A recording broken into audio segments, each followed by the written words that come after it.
ಈ ಚಾನಲನ್ನು ಲೈಕ್ ಮಾಡಿ, ಸಬ್ಸ್ಕ್ರೈಬ್ ಮಾಡಿ. ಅಥಣಿ ಕೆರೆಗಳ ಭವ್ಯ ಇತಿಹಾಸ, ಇಂದಿನ ಚಿಂತಾಜನಕ ವಾಸ್ತವ, ಮುಂದಿನ ಕರಾಳ ಭವಿಷ್ಯ. ಅಥಣಿಯ 2 ಕೆರೆಗಳು ಅತ್ಯಂತ ಹಳೆಯದಾದ ಮಾನವ ನಿರ್ಮಿತ ರಚನೆಯಾಗಿವೆ.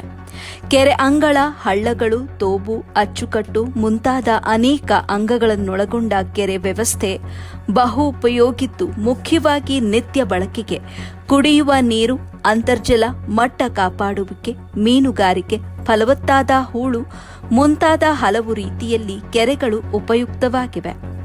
ಆದುದರಿಂದಲೇ ನಮ್ಮ ಪೂರ್ವಿಕರು ಕೆರೆಗಳ ನಿರ್ಮಾಣ ಮತ್ತು ನಿರ್ವಹಣೆಗೆ ಹೆಚ್ಚಿನ ಮಹತ್ವ ನೀಡಿದ್ರು. ಇವು ನಮ್ಮ ಜೀವನಾಧಾರಗಳ ಕೇಂದ್ರ ಬಿಂದುಗಳ ಕೆರೆಗಳಾಗಿದ್ದು, ಇವು ನಮ್ಮ ಸಮುದಾಯದ ಆಸ್ತಿಗಳು. ಇಂದು ಇತಿಹಾಸವನ್ನ ತಿಳಿಸುವ ಕುರುಹುಗಳೆಲ್ಲವೂ ನಶಿಸಿ ಹೋಗಿವೆ.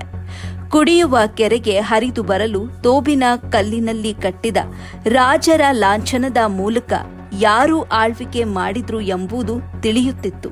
ಅವೆಲ್ಲವೂ ಇಂದು ಕಾಣೆಯಾಗಿವೆ.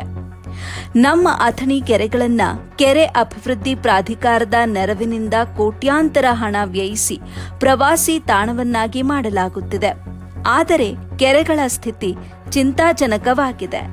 ಜನರ ಒತ್ತುವರಿ ಮತ್ತು ಹೂಳು ತುಂಬುವಿಕೆಯಿಂದ 2 ಕೆರೆಗಳ ನೀರು ಶೇಖರಣಾ ಸಾಮರ್ಥ್ಯ ಕಡಿಮೆಗೊಂಡಿವೆ. ಅದಕ್ಕೆಲ್ಲ ನಾವು ಸಹ ಹೊಣೆಗಾರರು. ಕೆರೆಗಳ ಬಗ್ಗೆ ಕಾಳಜಿ, ಜವಾಬ್ದಾರಿ ಕಳೆದುಕೊಂಡ ಸಮುದಾಯವಾಗಿದೆ. ಅಥಣಿ ಕೆರೆಗಳು ಒತ್ತುವರಿಯಿಂದ ಆಳ, ಅಗಲ, ಗಾತ್ರದಲ್ಲಿ ಕಿರಿದಾಗಿವೆ. ಅಂಗಳ ಆಸುಪಾಸಿನ ವ್ಯಕ್ತಿಗಳು ವಾಣಿಜ್ಯ ಕೇಂದ್ರ ಸ್ಥಾಪಿಸಿದ್ದಾರೆ. ಹಣ, ಜಾತಿ, ಅಧಿಕಾರದ ಪ್ರಭಾವದಿಂದಾಗಿ ಬಲಿಯಾದವರು ಅಥಣಿ ಜನತೆ. ಎಲ್ಲ ಸಮುದಾಯದ ಬಳಕೆಗೆ ಇರಬೇಕಾದ ಕೆರೆಗಳನ್ನ ತಮ್ಮ ಸ್ವಾರ್ಥಕ್ಕೆ ಬಳಸಿಕೊಂಡ ಅನೇಕ ಉದಾಹರಣೆಗಳಿಗೇನೂ ಕಡಿಮೆ ಇಲ್ಲ. ಹಲವಾರು ವಿಷಯಗಳಲ್ಲಿ ಸಮಸ್ಯೆ ಇತ್ಯರ್ಥಕ್ಕಾಗಿ ಕೋರ್ಟ್ ಮೆಟ್ಟಿಲೇರಿರುವ ಉದಾಹರಣೆಗಳು ಕೂಡ ಉಂಟು. ಕೆರೆ ಉಳಿವಿಗಾಗಿ ಹಲವು ಹೋರಾಟ ಸಮಿತಿ ರಚಿಸಿಕೊಂಡು ಹೋರಾಟ ನಡೆಸುತ್ತಿದ್ದಾರೆ.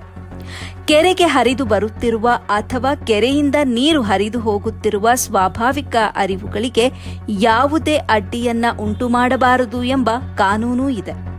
ಕೆರೆಯ ಒಡ್ಡು ಸೇರಿದಂತೆ ಕೆರೆ ಪ್ರದೇಶದೊಳಗೆ ರಸ್ತೆಗಳನ್ನ ಪ್ರಾಧಿಕಾರದ ಅನುಮತಿ ಇಲ್ಲದೆ ಕೈಗೊಳ್ಳುವಂತಿಲ್ಲ ಮತ್ತು ಕೆರೆ ಹೊರಗಿನ ಸರಹದ್ದಿನಿಂದ 30 ಮೀಟರ್ನಲ್ಲಿ ಯಾವುದೇ ವಾಣಿಜ್ಯ ಕೇಂದ್ರ, ಕೈಗಾರಿಕಾ ಸಂಕೀರ್ಣ ನಿರ್ಮಿಸತಕ್ಕದ್ದಲ್ಲ ಎಂದಿದೆ.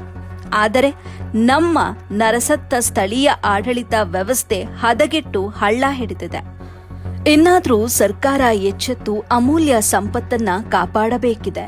ಹಲವರು ಇದನ್ನ ದುರ್ಬಳಕೆ ಮಾಡಿಕೊಂಡು ಹಾಳು ಮಾಡುತ್ತಿದ್ದಾರೆ. ಹವಾಮಾನ ವೈಪರೀತ್ಯದಂತಹ ಕಾರಣಗಳಿಂದ ಶುದ್ಧ ನೀರಿನ ಲಭ್ಯತೆ ದಿನೇ ದಿನೇ ಕಡಿಮೆಯಾಗ್ತಾ ಇದೆ.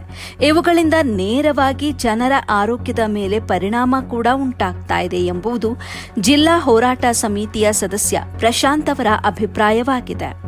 ಇನ್ನಷ್ಟು ಮಾಹಿತಿಯೊಂದಿಗೆ ನಿಮ್ಮ ಮುಂದೆ ಬರಲಿದ್ದೇನೆ. ಅಲ್ಲಿವರೆಗೂ ಕಾಯ್ತಾ ಇರಿ ಮುಂದಿನ ಎಪಿಸೋಡ್ಗಾಗಿ. ಸಂಪಾದಕರು ಮಹೇಂದ್ರ ರಾಜಂಗಳೆ, ಅಥಣಿ.